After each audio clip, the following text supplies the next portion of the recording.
Army की तैयारी कर रहे थे, मैं उनका सपोर्ट भी कर रही थी। जब उनको पता चला कि उनकी नौकरी लगने वाली है तो मुझे छोड़ दिए वो। जब उनको पता चला कि उनकी नौकरी लगने वाली है तो मुझे वो छोड़कर वहीं से भाग गए।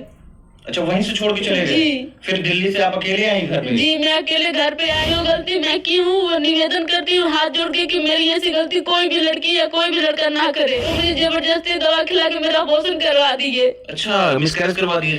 जी, दवा खिला के? जी, नौकरी लगने वाली हूँ, कहीं और लड़की देख के उसकी शादी करवा रहे हो ताकि उसे दहेज वेज दिया जाए। अच्छा, हम कह रहे हैं कि जो लड़का फोटो पे दिखाई दे रहा है उसे कोई भी लड़की शादी करने के लिए तैयार ना हो, क्योंकि मेरा जिंदगी तो बर्बाद कर ही चुका है, साथ में और भी जिंदगी बर्बाद करे। तो इन दिनों लगातार सोशल मीडिया पे ज्योति मौर्य का केस लगातार वायरल हो रहा है। मैं आपको बता दूं कि एक ऐसा ही मैटर अभी देखने को सामने मिला है, लेकिन खास उसका एकदम उल्टा है। यहाँ पे ये बेबी मौर्य है। मैं आपको इनके बारे में बता दूं कि बेबी मौर्य है, इन्होंने कम उम्र में ही एक लड़के से प्यार कर लिया। प्यार करने के बाद इन दोनों ने साथ जीने मरने की कस्में खाई। एक साथ दोनों ने समय बिताया, लगभग 1 साल तक ये लोग रिलेशन में रहे। दोनों ने शादी भी कर ली घर वाले की मर्जी से, यानी कि लड़की के घर वाले की मर्जी थी, लड़कियों के घर वाले की मर्जी नहीं थी। उसके बावजूद भी शादी हुई। शादी होने के बाद ये लोग कुछ दिन घर पे रहे, उसके बाद दिल्ली चले गए, दिल्ली रहे, उसके बाद फिर वहां पे ये लोग एक साथ रहने लगे।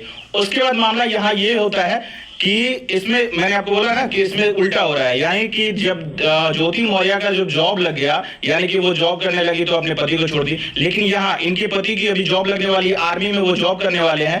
बेबी मौर्य के पति की जॉब लगने वाली आर्मी में, तो इनको वो छोड़ दिए हैं। छोड़ के इनको वो अभी कहीं फरार हो गए हैं। लेकिन ये पता नहीं चल पा रहा है कि वो आखिर गए कहाँ है। ये दर की ठोकरें खा रही है। अपनी ससुराल भी गई थी, लेकिन वहां भी कुछ पता नहीं चल पा रहा है। बाकी इस मैटर पे पूरा जानने के लिए हम पहुंचे हुए हैं। वीडियो के अंत तक बने रहिएगा। तो बेबी जी, सबसे पहले जानना चाहेंगे कि आपकी शादी कब हुई थी? जी, मेरी शादी 6/10/2020 को हुई थी। 2020 में? जी। अच्छा, अफेयर आप लोगों का कितना दिन तक चला था?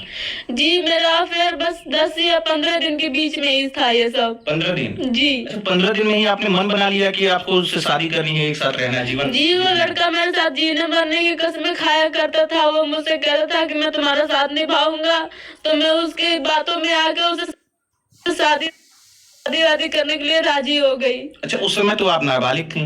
जी। लड़का भी नाबालिग था? जी। उसके बाद इतना बड़ा स्टेप आपने उठा लिया, ये तो कहीं ना कहीं गलत है। जी, ये गलत है कहीं ना कहीं, पर वो लड़का कह रहा था कि अगर शादी नहीं करोगे तो हम मर जाएंगे। अच्छा, वो ये बोल रहा था? जी, तो मैं सोची कि वो लड़का अगर मेरे वजह से आएगा तो फिर किसी की जिंदगी खत्म हो जाएगी। मैं सोची अगर इससे शादी कर लूंगी तो इसकी जिंदगी बन जाएगी। तो मैंने उससे शादी कर ली। उसके लिए मैं गई कोर्ट में मेरी शादी हुई। वहां से मंदिर आई, मंदिर में भी शादी हुआ। कोर्ट में कैसे शादी हो गई जब आप नाबालिग लोग थे? तो कोर्ट में जी, मतलब कोर्ट रजिस्टर शादी नहीं हुआ था। मेरा स्टाम्प पेपर बना के उस पर सिग्नेचर कर दिया गया था कि हाँ चलो, मतलब शादी है, एक प्रूफ है कि शादी हो गई है तुम्हारी। अच्छा। और मंदिर में आए, वहाँ सिंदूरदान हुआ, वहाँ शादी मतलब पूरी परफेक्ट हो गई थी कि हाँ मेरी शादी हो गई इनसे, मुझे इन्हीं के साथ रहना है, अब चाहे जैसे भी रखे, जहाँ भी रखे। अच्छा, उस समय जब आपकी शादी हुई कौन कौन वहाँ पे फैमिली मेंबर कौन कौन मौजूद थे? जी, मेरे पापा, मम्मी, भाई, बहन, उनके मामा जी के लड़के, वो वहाँ के पंडित आई, वहाँ मतलब बहुत सारे आदमी थे। कुल मिला जुला के 50 आदमी होंगे ही। अच्छा। जी, मंदिर में उनके मम्मी पापा थे कि नहीं? जी, उनके मम्मी पापा नहीं थे। वो लड़का भाग कर आया था मुझसे शादी करने के लिए। अच्छा जी। अच्छा, फिर शादी हो गई तो फिर आप लोग उनके यहाँ गए कि आप कहीं और चले गए आप लोग? जी, जब मेरी शादी हुई थी तो मैं बोली उनको आप अपने घर पे लेके चलिए, तो कह रहे हैं कि मेरा बड़ा भाई है, उसका शादी हो जाएगा तो हम तुमको लेकर चलेंगे, तब तक मेरे ही घर पे आकर रहा हो। आपके घर पे आके रहा? जी। अच्छा। मेरे घर पे ही 3 महीना रहा यहाँ पे, और फिर यहाँ से मुझे लेकर दिल्ली चला गया। यहाँ से दिल्ली लेके आप लोग दोनों चले गए? जी, मैं दिल्ली चली गई। वहाँ वो आर्मी की तैयारी कर रहे थे, मैं उनका सपोर्ट भी कर रही थी। जब उनको पता चला कि उनकी नौकरी लगने वाली है तो मुझे छोड़ दिए वो।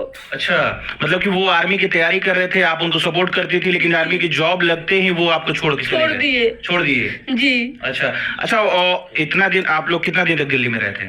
जी, मैं दिल्ली में 4 महीने तक रही थी। अच्छा, वहाँ पे वो कोई काम वाम भी करते थे? जी, वो बस तैयारी ही करते थे दिल्ली में, वहाँ कोई काम वाम नहीं करते थे। वहाँ उनकी मामा की लड़की रहती है, रीता दीदी, वही पे हम लोग रहते थे। उनकी यहाँ ही रहते थे आप? जी। अच्छा, उसके बाद उनकी जॉब लगने वाली है, मतलब कि अभी 1 से 2 महीने के अंदर उनकी कॉल लेटर आ जाएगी, वो जॉब में चले जाएंगे? जी, और जब उनको पता चला कि उनकी नौकरी लगने वाली है तो मुझे वो छोड़कर वहीं से भाग गए। अच्छा, वहीं से छोड़ के चले गए? जी। फिर दिल्ली से आप अकेले आई घर पे? जी, मैं अकेले घर पे आई, मैं अपने मम्मी पापा को बताई ऐसे ऐसे बातें, देखिए मुझे छोड़ दिए, वो रखने से मना कर रहे हैं साफ। अच्छा। मेरे घर वाले गए उनके घर पे, मैं भी गई थी, उनके घर वाले सब मार पीट के मुझे भगा दिए। अच्छा, उनके घर पे गई तो आपको मारपीट भी किया गया? जी। कौन कौन किया था?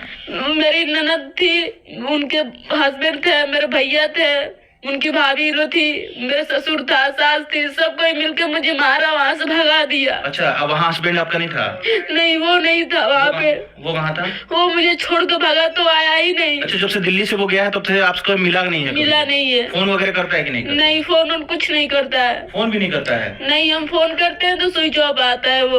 अच्छा।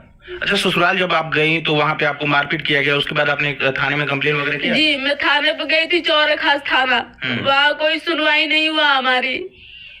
जब कह रहे हैं लड़का ही नहीं है तो हम लोग कर क्या सकते हैं? लोग लड़के को बुलाइए, ये बताइए लड़के को हम बुलाएं कि वो लोग बुलाएंगे? लोग प्रशासन पकड़ेगी आप कंप्लेन की है तो? जी, पर उनके खिलाफ कोई कार्रवाई नहीं हो रही है। क्यों नहीं हो रही है? ये फिर आपने आवेदन यहाँ नहीं दिया है या जिला प्रशासन को नहीं दिया है? उसके बाद जिला प्रशासन पे भी दिया था, एसपी कार्यालय गई थी वहाँ जिला कुशीनगर, वहाँ कुछ सुनवाई नहीं हुआ। फिर मैं अपने जिले पे आई, यहाँ बाटपर रानी जो जिला देवरिया पड़ता है। अच्छा। मैं वहाँ गई, वहाँ भी एसपी कार्यालय, वहाँ भी कंप्लेन की, बाटपर थाने पे भी की थी, महिला थाने पे भी की थी, पर कोई सुनवाई नहीं हो रहा है मेरा। कोई सुनवाई नहीं हो रहा है? नहीं। अच्छा, लड़का उसके बाद आपको फोन वगैरह किया है कि नहीं किया अभी? नहीं, मेरे पास अभी तक फोन वगैरह कुछ नहीं किया है। मुझे ये भी नहीं पता है वो लड़का है कहाँ। अच्छा, अभी ये भी नहीं पता है कि वो लड़का कहाँ है? जी। अच्छा, उसके घर वाले मतलब कि उसकी शादी कहीं शायद और कहीं कर देना चाहते हैं दहेज के लालच में? जी, यही बात है कि उनकी नौकरी लगने वाली, वो कहीं और लड़की देख के उसकी शादी करवा रहे हैं ताकि